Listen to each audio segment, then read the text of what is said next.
Alright, in my last video I think we had some pretty good success with going over kind of the general overview of my press. You can see them back in my garage. So today I wanted to shoot a video about properly setting up your dies and your tool head and your powder measure. It's not going to be a complete setup video as far as the press goes, because I think the instructions that you get with the Dillon presses, it's really good instructions, and it's pretty well done.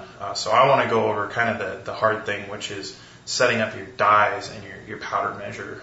So let's get started with that.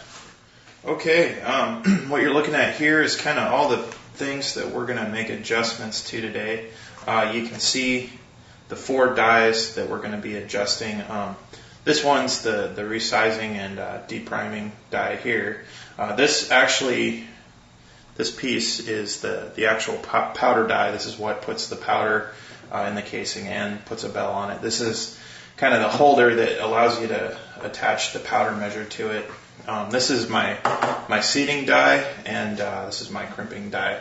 This is the tool head that they all fit into, and the nice thing about this press is, you can get multiple tool heads and have, you don't have to change your die settings every time you use them or change them. This is the powder measure. This is what goes through and deposits, measures and deposits powder into the casing. And that, in my experience, it works out really, really well, especially with the pistol type powders I'm using.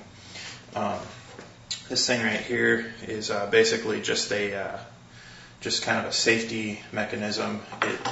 When you pull the handle down, it ensures that your powder bar on your powder dispenser is kind of in the closed position, and these are just some of the mounting screws that you use to attach this to the powder die. Okay. Alright, so here we're looking at the top of the press. You're seeing it kind of from the left side. What we're going to do is we're going to take the tool head, which is this, and we're just going to slide it straight into the press, and then it's held in there by these 2 pins that just drop into place and prevents the tool head from coming out. Okay, and we're also just going to thread the dies kind of in there temporarily, so they're in there before we make some adjustments to them.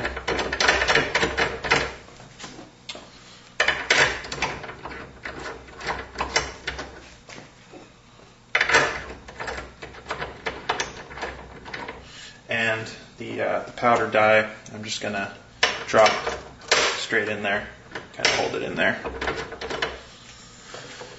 Okay, same thing from the other side. What we're going to do is I'm just going to set up this die, which is this resizing and decapping die, and it's pretty easy to set up. All you do is you want to raise your shell plate all the way up, and then screw down your sizing die until it touches your shell plate.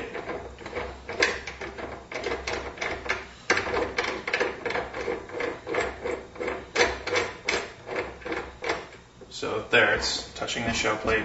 Then what I'm going to do is I'm going to back it off just a hair. So there's a very slight gap between the bottom of the die and the shell plate. And the reason for that is that the resizing die, it has a carbide ring in it, and carbide's pretty brittle. It's kind of it's self-lubricating on these brass casings, but you really don't want any impact on it because it can crack. So that's why we back it off just a hair. So there's just a very small gap between the bottom of the die and the shell plate. And then all that we're going to do is we're just going to set the kind of the tension ring. I'm going to grab the wrench, and we're just going to kind of wrench it down.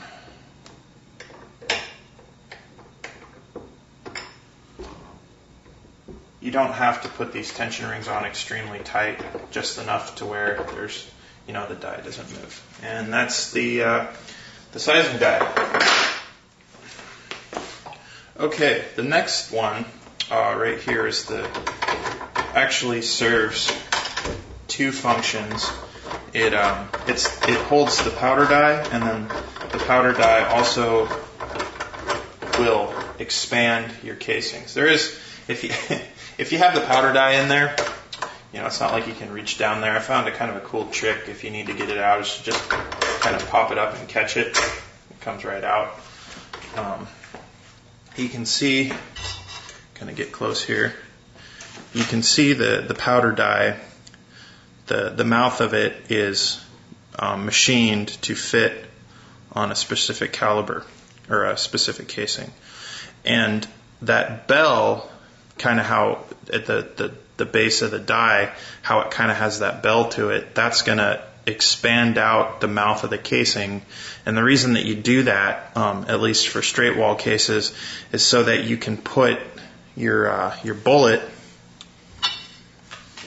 So here's the casing. You want to have your bullet sit in there. But if the pistol, if the casing mouth isn't belled, the bullet won't sit on there. And then as you seat it, if it's not belled, if you're using lead bullets, it can shave off.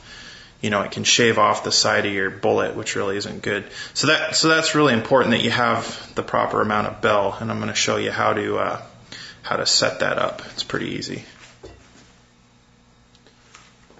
Okay, so to make adjustments to your belling amount and basically set up the powder die.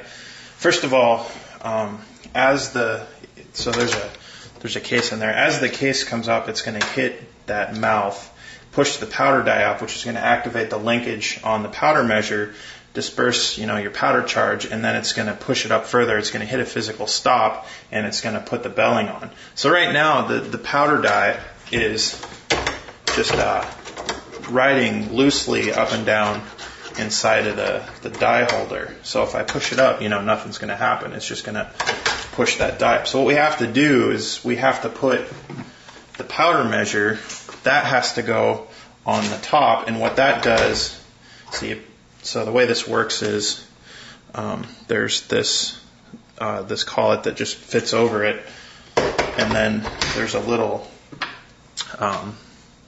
just a little set piece with a notch cut in it that goes on there, and then it's held in place by those two screws that you saw in the beginning. So I'm just going to get those on there. So actually what I'm going to do is I'm going to leave those screws loose, because what I need to be able to do is I need to be able to turn this die to make the adjustment, but I need to have the physical stop, which is,